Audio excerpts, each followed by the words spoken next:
ชาอัญชลีวันทาอภิวาทอัญชลีวันทาอภิวาทอัญชลีวันทาอัญชลีอิมินาสกาเลนะโอทังอภิปุชยามิอิมินาสกาเลนะธัมมังอภิปุชยามิอิมินาสกาเลนะสังฆังอภิปุชยามิอะระหังสัมมาสัมพุทโธภะคะวะพุทธังภะคะวันตังอะภิวาเทมิสวากขาโตภะคะวะโตธัมโมธัมมังนัมมาสามิโตปาติปันโนภะคะวะโตสาวกสังโฆสังฆังนามามิสำหรับต่อจากนี้ไปขอเชิญทุกคนทุกท่านสดับรับฟังพระธรรมเทศนาณบัดนี้ธรรมาจักโลกาธิปติสหปฏิสักัญชลีอธิวรังอายาจตาสันติทาชาตาปาราชกาชาติกาเทเสโตธรรมังอนุกัมปิมังปะชา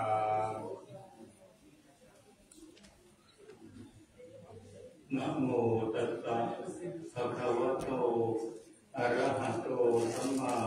สัมพุทธัสสะนะโมตัสสะภะคะวะโตอะระหะโตสัมมาสัมพุทธัสสะ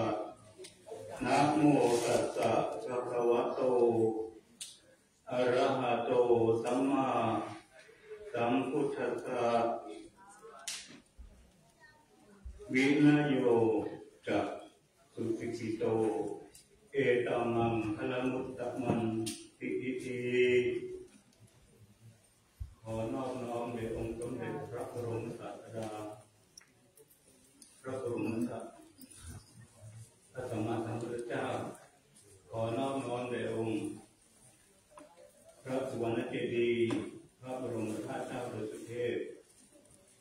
ขอแสดงความเคารพในบารมีธรรมพระเดชพระคุณพระธรรมเสนาบดี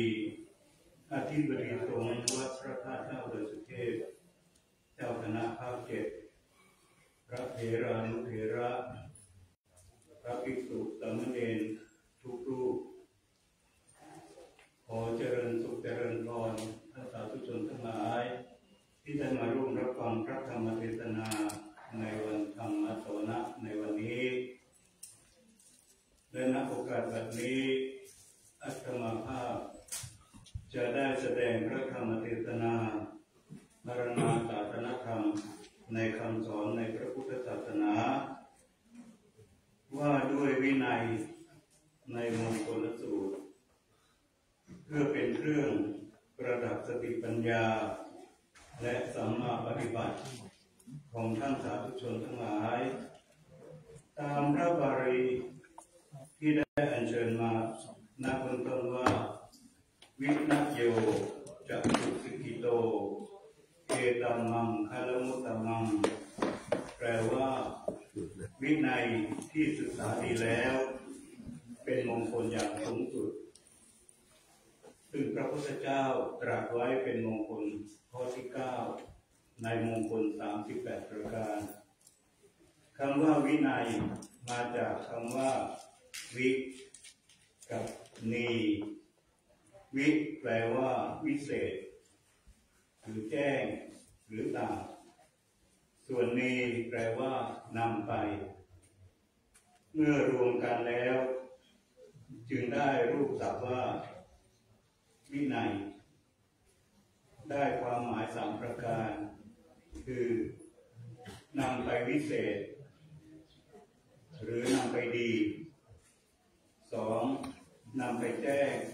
3นำไปตรัสข้อว่านำไปวิเศษหรือนำไปดีนั้นหมายความว่าทำให้ผู้รักษาเป็นคนมีวินัยเป็นคนวิเศษขึ้นเป็นคนดีขึ้นเจริญขึ้นส่วนผู้ตรงข้ามเป็นคนไม่วิเศษไม่ดีผู้ไม่มีวินัยแม้จะเข้าใจตัวเองว่าดีวิเศษนับเป็นการเข้าใจด้วยความสำคัญผิดผู้ไม่มีวินัยจะเป็นคนนอกแบบคนนอกแบบหรือคนไม่มีแบบนั้นไม่มีใครพบหาสมาคมด้วยแบบของคนอาจจะเรียกว่าวินัยบ้างระเบียบบ้างกฎหมายบ้างแม้จะเรียกหลายอย่างหลายชื่อก็นับเข้าในวินัยเหมือนกันทั้งนั้นวินัยทำให้เด็กชาวบ้านเป็นนักเรียนทำให้พลเรือนเป็นทหารทำให้สามเณรกลายเป็นพระพอเป็นพระเท่านั้นแหละญาติพี่น้องเพื่อนฝูงก็พากันกราบไหว้เจ้าฟ้ามหากษัตริย์ก็เคารพถวายสักการะบูชาด้วยอำนาจของวินัยข้อว่านำไปแจ้งหมายความว่าธรรมดาสรรพสิ่งในโลกนี้อาจจะมีรูปร่างสันฐานเหมือนกันแต่มีคุณภาพที่แตกต่างกันเช่นทองมีทั้งของจริงและของปลอมจะทำอย่างไรที่เราจะรู้ว่าอันไหนของปลอมอันไหนของจริงในการพิสูจน์นั้นเราจะต้องนำไปพิสูจน์ด้วยเทคโนโลยีสมัยใหม่เป็นต้นจึงจะได้รู้ว่าอันไหนของแท้อันไหนของปลอมในโลกเรานี้มีหลายประเภททั้งที่แต่งเครื่องแบบเหมือนกันสังกัดเดียวกันก็มีคนดีและคนไม่ดีปะปนกันอยู่การดูนั้นก็นับว่าเป็นเรื่องที่ยากมากแม้ดูในที่แสงสว่างก็ดูไม่ออกดูไม่รู้เรื่องมีอยู่สิ่งเดียวที่จะเปิดเผยความจริงของผู้นั้นว่าเป็นคนดีหรือเลวอย่างไรนั่นก็คือวินัยนั่นเองวินัยจะบอกให้เรารู้ว่าคนนั้นมีลักษณะวิสัยเป็นอย่างไรมีความหมายอย่างนี้ธรรมดาสรรพสัตว์บนโลกนี้ย่อมมีขีดขั้นภูมิชั้นแตกต่างกันอาจใช้รูปร่างขนหนังที่อยู่หรือเสียงร้องเป็นเครื่องวัดความแตกต่างเช่นสัตว์ที่ชอบจับกวางจับเก้งกินเขาก็เรียกว่าเสือเป็นต้นส่วนในหมู่มนุษย์เราดูความแตกต่างกันด้วยวินัยนั่นเองเราชนผู้มีศรัทธาอาวุธยุทโธปกรณ์ไว้ต่อสู้กับข้าศึกมีวินัยสำหรับปฏิบัติเราเรียกว่าทหารถ้าผู้รักษาศีลอย่างเคร่งครัดเราเรียกว่าภิกษุสามเณรเป็นนั้นว่าวินัยทำไปตามเป็นอย่างนี้วินัย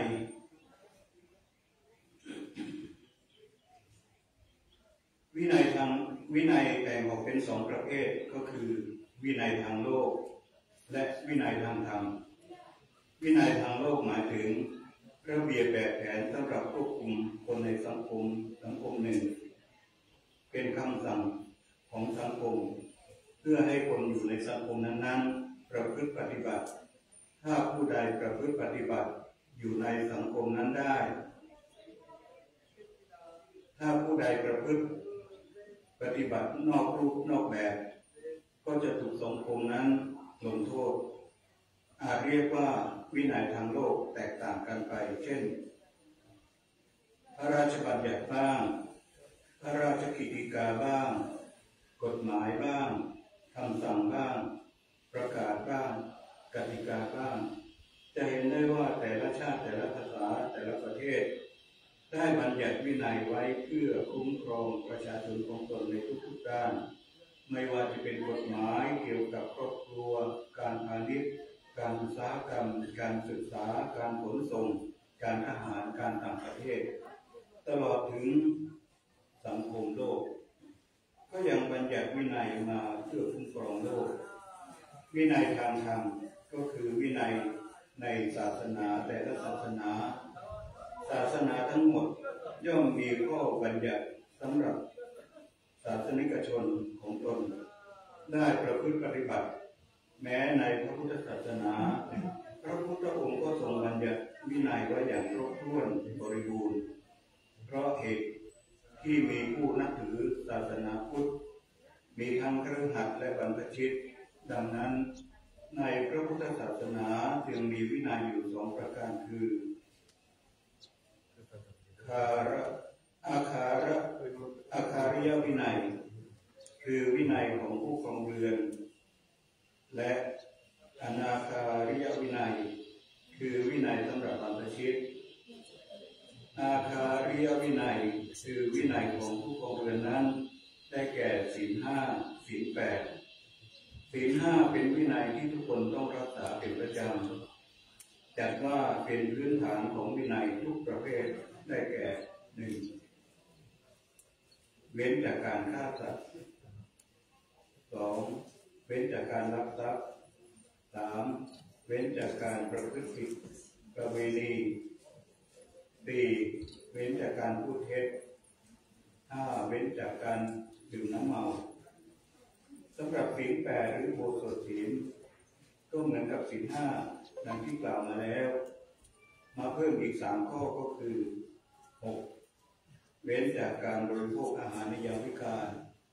7. เว้นจากการตกแต่งร่างกายด้วยและดูการเล่นต่างๆ 8. เว้นจากการนอนที่นอนสูงหรือที่นอนใหญ่ภายในยัดด้วยนุ่นหรือสำลีนอกจากนี้ยังมีข้อห้ามอื่นอีกเช่นห้ามอุบาสกอุบาสิกาค้าขายเครื่องประหารค้าขายมนุษย์ค้าขายสัตว์ที่ยังไม่ตายเพื่อให้เขานำไปฆ่าค้าขายน้ำเมาค้าขายยาพิษเป็นต้นส่วนอนาคาริยวินัยคือวินัยของบรรพชิตหรือวินัยของนักบวชบรรพชิตได้ชื่อว่าผู้ออกบวชไม่มีบ้านเรือนเว้นขาดจากกายทุจริตวจีทุจริตมโนทุจริตเที่ยวพิขาจารอาศัยชาวบ้านเลี้ยงชีวิตต้องรักษาวินัยทางศาสนาอย่างเคร่งครัดปฏิบัติให้ถูกต้องตามหลักศาสนาชาวบ้านจึงจะเกิดศรัทธาเลื่อมใสวินัยของบรรพชิตเช่นศีล 10ของสามเณรนอกจากศีล 10ประการนี้แล้วยังมีข้อห้ามเพื่อไม่ให้สามเณรประพฤติปฏิบัติก็คือเมื่อทำลงไปแล้วต้องรับโทษทันเช่นห้ามมีให้สามเณรขวนขวายเพื่อทำลายสงฆ์วินัยของพระภิกษุก็ได้แก่วินัยอันมีในพระปฏิโมกข์วินัยว่าด้วยเครื่องบริขารวินัยว่าด้วยการถือสังกัดเป็นต้นที่กล่าวมานี้เป็นวินัยของบรรพชิตทั้งสิ้นคนเราทุกคนไม่ว่าจะเป็นบรรพชิตหรือคฤหัสถ์จำต้องอยู่ในการควบคุมของวินัยทั้งสองเป็นนิจผู้ที่เป็นชาวบ้านครองเรือนใช้ชีวิตอยู่ทางโลกจำเป็นต้องรักษาวินัยทางธรรมด้วยส่วนภิกษุสามเณรก็เช่นกันครองชีวิตอยู่ในศาสนาก็จำเป็นต้องรักษาวินัยทางโลกด้วยถ้าไม่เช่นนั้นจัดว่าเป็นผลไม่ดีผู้ที่ถือว่าวินัยทางโลกผู้ที่ถือวินัยทางโลกไม่ถือวินัยทางธรรมผู้นั้นเจริญแต่ชีวิตเท่านั้น เป็นคนเสื่อมทางจิตใจส่วนผู้ที่ถือวินัยทางธรรมไม่ถือวินัยทางโลกอาจจะเจริญในด้านจิตใจอย่างเดียวแต่การดำเนินชีวิตไม่ราบรื่นยิ่งผู้ใดผู้หนึ่งไม่รักษาทั้งวินัยทางโลกและทางธรรมด้วยแล้วผู้นั้นเปรียบเหมือนคนหลับตาเดินในทางเปลี่ยวมีแต่อันตรายรอบด้านเมื่อเราต้องการความเจริญก้าวหน้าก้าวไปสู่ความดีต้องการความบริสุทธิ์กระจ่างแจ้งต้องการมีฐานะที่แตกต่างจากคนเลวคนชั่วจึงจำต้องรักษาวินัย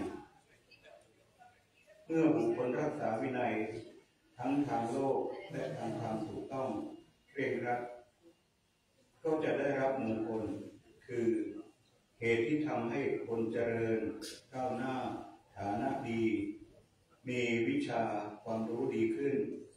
มียศตำแหน่งดีขึ้นได้รับความสำเร็จตามที่ปรารถนาต้องการทุกสิ่งทุกประการดังพระบาลีที่ได้ยกขึ้นเป็นบทเทศในเบื้องต้นว่าวินโยจัตุกิโตเอตัมมังคลมุตตมังแปลว่าวินัยที่ดีแล้ว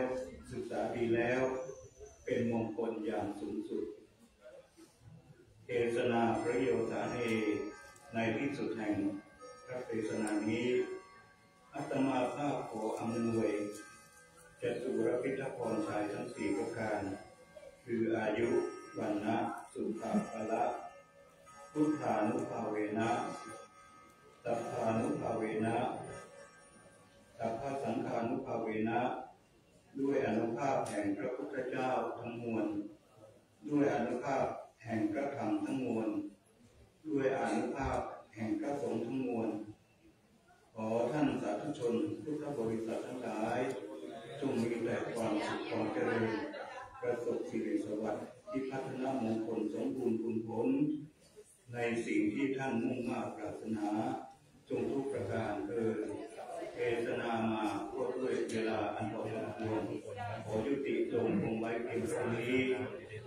เอวังก็มีด้วยประการฉะนี้สาธุสาธุสาธุนะในขวดน้ำได้สนะยะถาวาริวหาภูราบาริปุเรนติสาภลังเอวะเมวะอิโตตินังเปตานังอุปกัปปติอิจิตังปฏิตังตุมหังคิปะเมวะตมิจันตุสัพเพภูเรนตุสังคปาจันโทปนะระโสยะถามะนิโชติระโสยะถาสัพพิติโยวิวัชชันตุสัพพะโรโควินาศสันตุมาเตภวตุนตรายโยสุขีติกายุโกภวะอภิวาทานาสิริสนิจังพุทธาปัจจายโนจัตตารโอธรรมาวัฏันติอายุวันโนสุขังภะลังสาธุสาธุสาธุ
ที่จบไปนั้นเป็นการแสดงพระธรรมเทศนา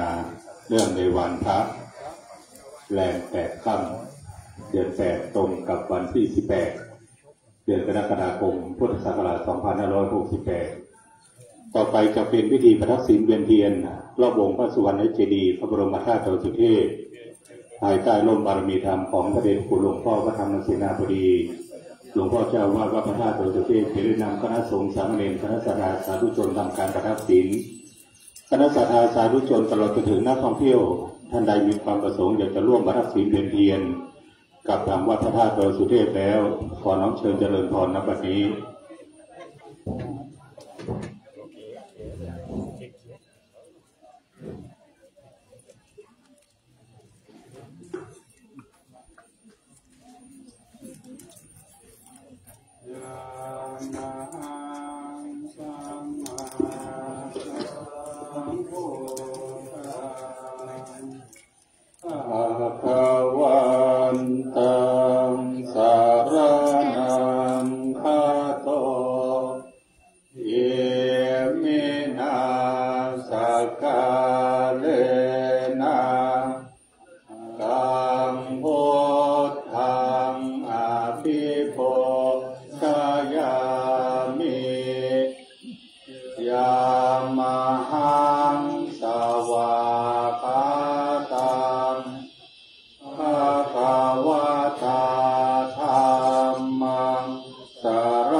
สัมพุทโธ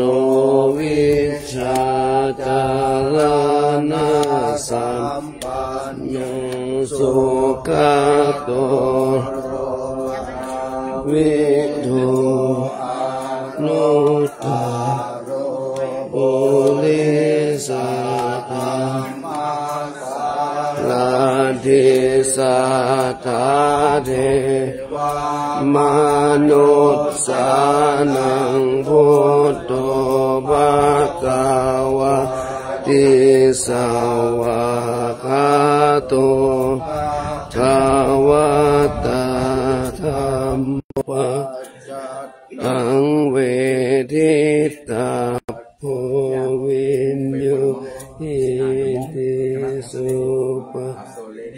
ปันโนภะวะโตสาวกสังโฆปฏิปันโน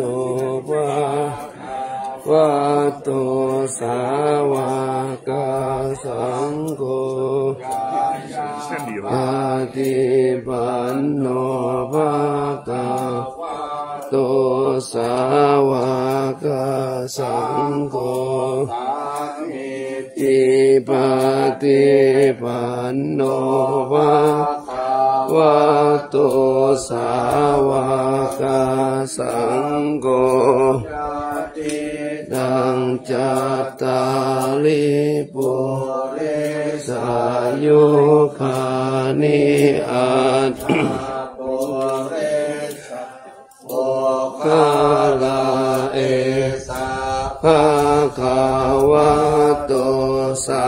วกสังโฆอาหุโยปะหุไนทักขิไนอัญจลิปันโนสุขโต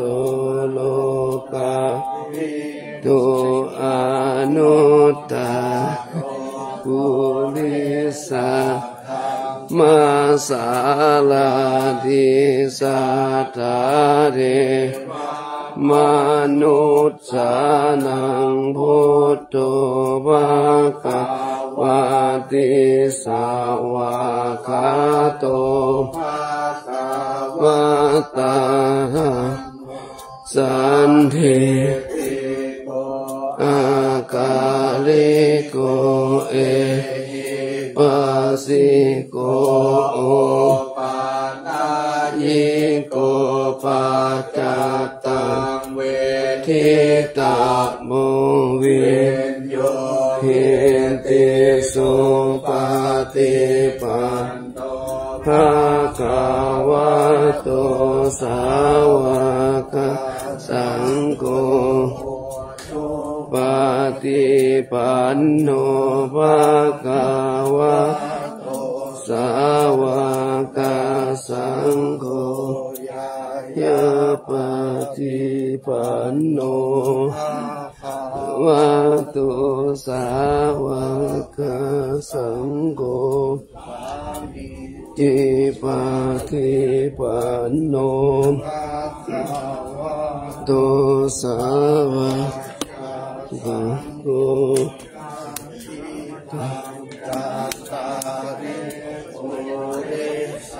โยกานิอัตถาปุสาปุคาลาเอ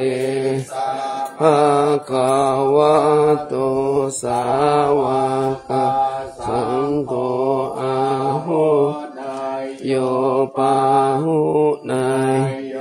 ทักขิโยอัญจาเลลานิโยอานุตตาลังบุญญาเขตังโลกัสสติ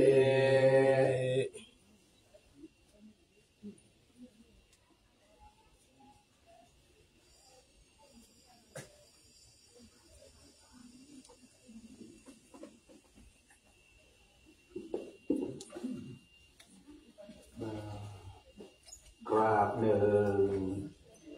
กราบสองกราบสาม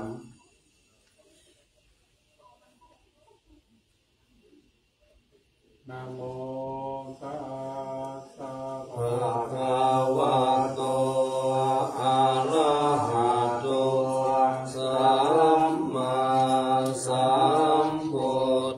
ธัสสะนะโมตัสสะภะคะวะโตอะระหะโต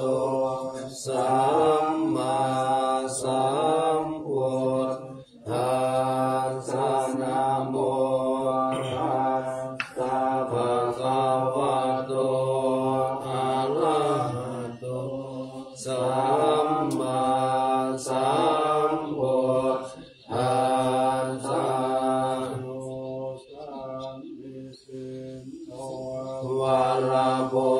ธิโมเลมาลังสาเสนังสุขิตังวิชัยสัมโพธิมาทันติอนันตายาโนโลกุตตโมตังปานามามิโพธังเยจะโพธาอดิตจเย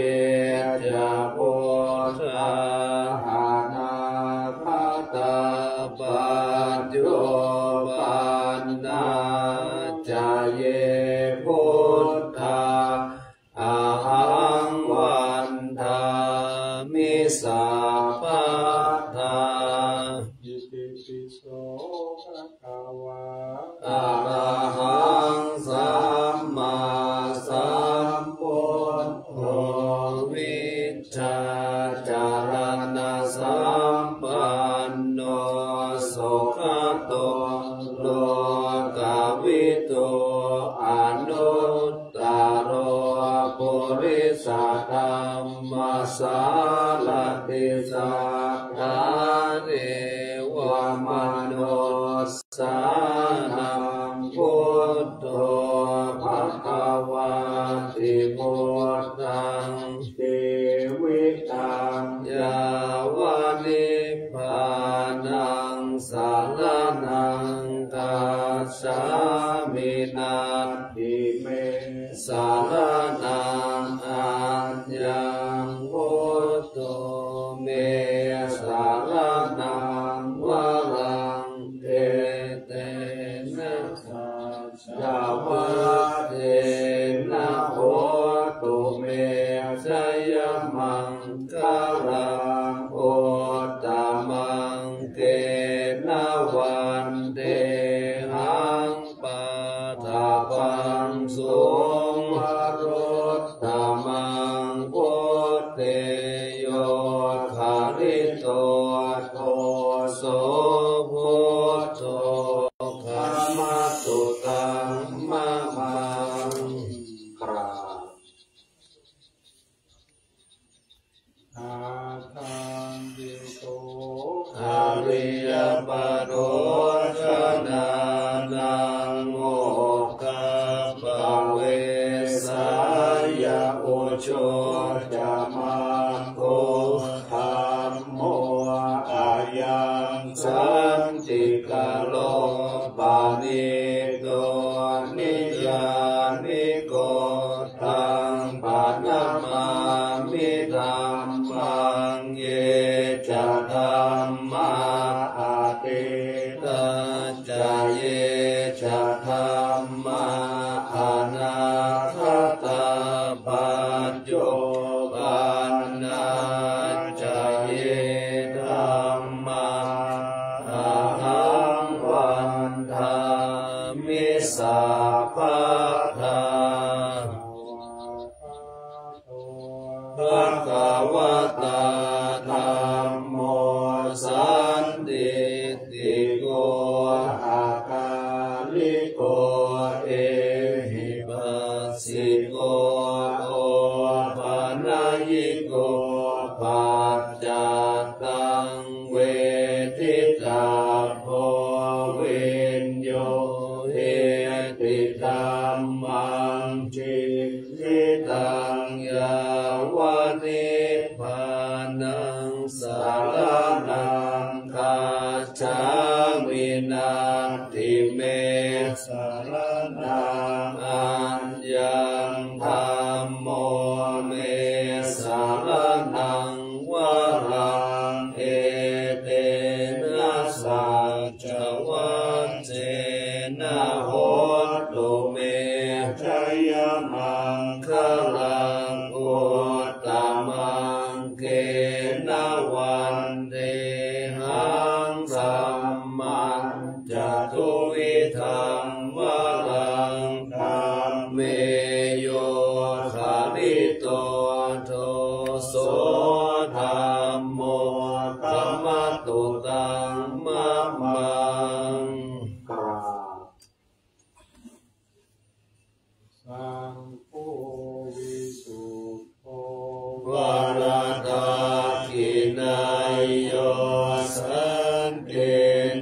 โยสัพพมาลัตตะโนพุเนหิเลเกหิสัมเมติปัตโตอานาสาวตังปานามามิสังฆังจาเยจะสังฆาอนาคตาปัญโจปันนาจาเยสังฆา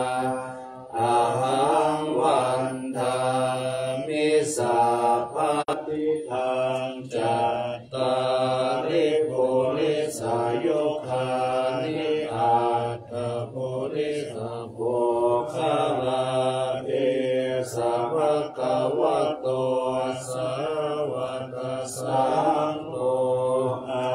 หุนายโยปาหุนายโยทักขินายโยอัญชลิกาลนิโยอนุตตรังปุญญเขตังโลกัสสติสังฆังวิตังยาวานิพพานังสารนังคัจฉามินาติเมสารนังอัญญังสังโฆเมสารนังวะลังเอเตนะสัจวัตเถนะโหตุเมชยมังคลังอุตตมังเทนะวันเดหังสังฆังจตุวิตุตตมังสังเกโยคาลิโตโทโสสังโฆธรรมตุตังมะมังอิเจวะมัจจันตนามัสสนัยยังนามัสสมาโนรัตนาตายังยังปุญญาภิสันทังวิปุรังอารัตถังตัสสานุภาเวนะหะตันตรายโยกราบวันทามิพุทธังสัพพังเมโทสังฆามาเถเมพันเตวันทามิธัมมังสัพพังเมโทสังฆามาเถเมพันเตวันทามิสังฆังสัพพังเมโทสังฆามาเถเมพันเตวันทามิคุโลโอปาชายาจาริเยสัพพังเมโตสังฆามาเถเมพันเตวันทามิกัมมัฏฐานังสัพพังเมโตสังฆามาเถเมพันเตวันทามิอาราเมพัทธสีมายังสัพพังเมโตสังฆามาเถเมพันเตวันทามิเทติยังสัพพังสัพพะทาเนโสภาเตติตาสาลิลาทะตุมหาโพธิพุทธาโลปังสักกาลังสัทธานาคาโลเกเทวาโลเกพระมาโลเกชัมโพธิเปรังกาลิเปสาลิลาคาโตโยเกสัตตาโตโยอาราหันตาตาโตโยเทติยังพันธะโกติงจาโตราสิจิสาหัสเสดัมมะคัมเตสัพเพสังฆาตาเจติยังหังวันดา